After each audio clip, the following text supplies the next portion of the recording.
মিমি মেলা থেকে এমন একটা পেন কিনেছে যে একটা পেনের মধ্যেই আছে 10টা কালার। পেনটার দাম নিয়েছে মাত্র 40 টাকা।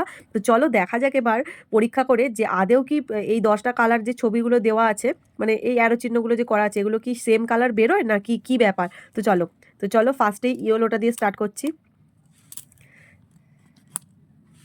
তো দেখো এটা সত্যি ইয়েলো কালার বেরিয়েছে। তো যাই হোক, তারপরে ব্লু, হ্যাঁ ব্লু কালারই বেরিয়েছে। তারপরে হচ্ছে অরেঞ্জ,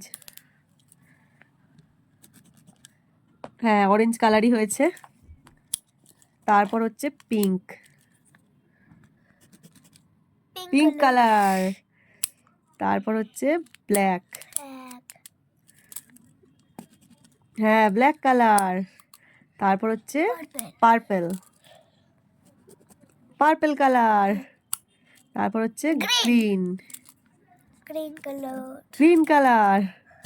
তারপর হচ্ছে ব্রাউন, ব্রাউন কালার। তারপর হচ্ছে ব্লু, ওটা উপরের দিকে ব্লু কালার। তারপর হচ্ছে রেড, লাস্ট কালার। তো সত্যি দেখো 10টা কালার, 10টা কালারই হয়েছে, 10টা কালারেরই কালি আছে। বাট এটা শেষ হয়ে গেলে জানি না ভরা যায় কি না। আর তো পেনটা কিনে তো আমার তো মনে হয় বেশ লাভই হয়েছে। একটা পেন 40 টাকা দাম, 10টা কালার। তো চলো তোমরা কারা কারা এরকম পেন কিনেছি, ইউজ করেছো, অবশ্যই কমেন্ট করে জানিও।